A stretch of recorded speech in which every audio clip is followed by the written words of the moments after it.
ನಂಗೆ ನಿನ್ ನೋಡಕ್ ಇಷ್ಟ ಇಲ್ಲ, ನಿನ್ ಧ್ವನಿ ಕೇಳಕ್ ಇಷ್ಟ ಇಲ್ಲ. ನೀನ್ ಈ ಮನೆಯಲ್ಲಿರೋದ್ ನಂಗೆ ಬೇಕಾಗಿಲ್ಲ, ಹೊರಟೋಗು ಇಲ್ಲಿಂದ. ನೀ ನನಗೆ ಮೋಸ ಮಾಡಿದ್ಯಾ, ನೀ ನನ್ನ ಮನೆಯಲ್ಲಿ ಇರಬೇಡ, ಹೋಗು. ದುರ್ಗಾ ನಿನಗೆ ಅಮ್ಮನ ತರ, ಅವಳಿಗೆ ನೀನು ತೊಂದರೆ ಕೊಡ್ತಾಳೆ? ದುರ್ಗಾ ನನ್ನ ಅಮ್ಮ ಅಲ್ಲ, ನನ್ನ ಅಮ್ಮಗೂ ಇವಳಿಗೆ ಯೋಗ್ಯತೆ ಇಲ್ಲ.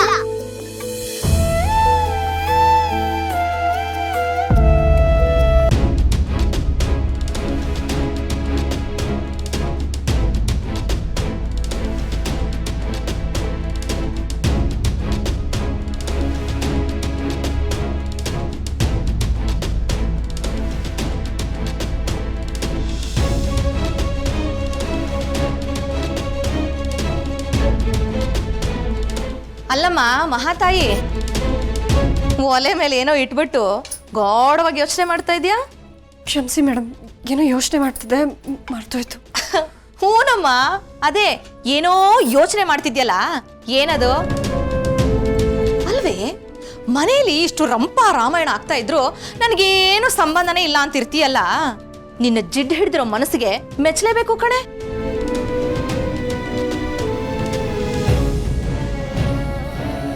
ಅಲ್ವೇ ದುರ್ಗಾ, ಹಿತಾ ನನ್ನ ಮಗಳು, ಅವಳು ನನಗೆ ಪ್ರಾಣ, ನಾನಂದ್ರೆ ಅವಳಿಗೆ ಪ್ರಾಣ, ಅವಳಂದ್ರೆ ನಂಗೆ ತುಂಬಾ ಇಷ್ಟ ಅಂತ ದೊಡ್ಡ ದೊಡ್ಡ ಡೈಲಾಗ್ ಹೊಡಿತಿದ್ಯಲ್ಲ. ಷರತ್ತು ಸಿಕ್ಕಿದ ತಕ್ಷಣ ಆ ಮಗುನ್ ಏನೇ ಮಾಡಕ್ ಹೊರಟಿದ್ದೆ ನೀನು? ಏನ್ ಹೇಳ್ತಿದ್ದೀರಾ ನೀವು? ಪುಟ್ ಮೇಡಮ್ ನಾನೇನ್ ಮಾಡ್ತೀನಿ?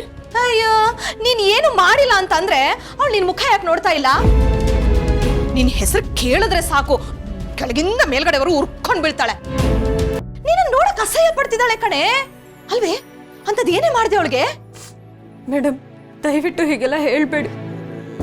ಅವಳಿನ್ನ ಚಿಕ್ಕವಳು, ಯಾವುದೋ ಕಾರಣಕ್ಕೆ ನನ್ನ ಮೇಲೆ ಕೋಪ ಮಾಡ್ಕೊಂಡಿದ್ದಾಳೆ. ಆದ್ರೆ ಅದೆಲ್ಲ ತಾತ್ಕಾಲಿಕ ಅಷ್ಟೇನೆ. ಅವಳ ನಾನು ನನ್ನ ಪ್ರಾಣ. ಸುಮ್ನಿರೆ, ಸಾಕ್ ನಿನ್ ನಾಟಕನ. ಅಲ್ವೇ, ಆ ಪುಟ್ಟ ಮಗು ಮನಸ್ಸನ್ನ ಮುರಿದು ಈಗ ದೊಡ್ಡದಾಗ ನೆಪ ಹೇಳ್ತಿದ್ಯಾ? ನೀನ್ ಈ ಮನೆ ಕಾಲಿಟ್ಟಾಗ್ಲೇ ನಾನು ಬಡ್ಕೊಂಡೆ, ಗೊತ್ತು ಗುರಿ ಇಲ್ದಿರೋಳ್ನ ಈ ಮನೆ ಒಳಗಡೆ ಸೇರಿಸ್ಕೋಬೇಡಿ ಅಂತ. ನನ್ ಮಾತು ಕೇಳಿದ್ರಾ? ಮೊದ್ಲು ಈ ಮನೆಗೆ ಕೇರ್ ಟೇಕರ್ ಆಗಿ ಬಂದೆ, ಹಿತನ್ ಚೆನ್ನಾಗಿ ತಲೆ ಕೆಡಿಸ್ದೆ. ಆಮೇಲೆ ನಮ್ ಷರತ್ತುನ ಬುಟ್ಟಿಗೆ ಹಾಕೊಂಡೆ, ಮದುವೆನೂ ಮಾಡ್ಕೊಂಡೆ. ಕೆಲಸದವಳನ್ನ ತಗೊಂಡ್ ಬಂದು ಈ ಮನೆ ಸೊಸೆ ಅಂತ ಎಲ್ರೂ ಸೇರಿ ಸಿಂಹಾಸನದ ಮೇಲೆ ಕೂರ್ಸಿದ್ರು. ನಿನ್ನ ದೆಸೆಯಿಂದ ಈ ಮನೆ ಎಲ್ಲ ಹಾಳಾಗಿ ಹೋಯ್ತು ಕಣೆ.